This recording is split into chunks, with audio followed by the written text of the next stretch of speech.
Do you ever feel nostalgic about certain things that happen in your life at certain times? Or certain nostalgic senses that arouses your curiosity again as if you had experienced something like this before?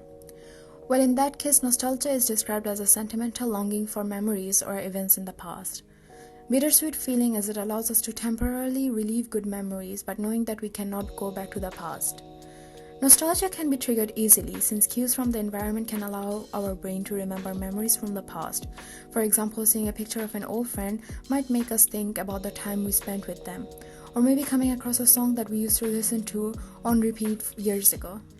The evolutionary history of nostalgia dates back to the 19th century, where in 1821 the French physician and founder of psychiatry Philippe Pinel defined nostalgia as having the desire to return to one's home country and seeing places of childhood again. If someone was denied this, then they would become overwhelmed with negative symptoms.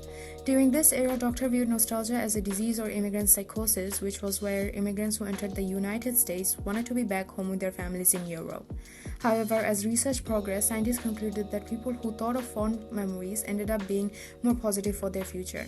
During war periods, nostalgia was very prevalent. An example of this is that during the 30 Years' War, 6 soldiers were discharged due to being so susceptible to nostalgia when hearing a particular Swiss song that playing the song was punishable by death.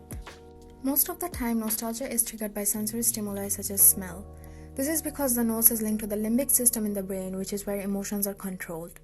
However, it can also be triggered by conversations or self-directed memory recollection.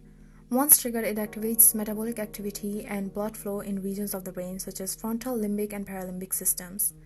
Nostalgia also triggers activity in the inferior frontal gyrus, cerebellum, and substantia nigra.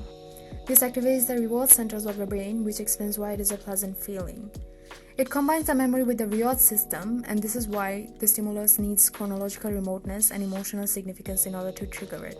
Stefanetul argued that nostalgia influences emotions by closing the cycle between avoidance and approach. It has been found that we tend to seek nostalgia when feeling negative emotions, particularly loneliness, social isolation, and sense of meaninglessness.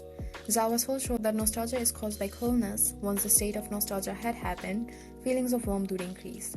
Furthermore, studies have demonstrated that nostalgia is generally experienced as a positive emotion which results in creating a stronger sense of belonging and connections, improving mood, decreasing stress levels, enhancing feelings of purposes, boosting self-esteem, and hope for the future. Some research illustrates that engaging in nostalgia helps people cope with adversity and look for emotional support, along with triggering health optimism. But it can cause some people to enjoy the present moments less. Therefore, nostalgia reminds us of who we were compared to who we feel we are currently by allowing us to recall the past. This provides us with an idea of who we wish to become in the future.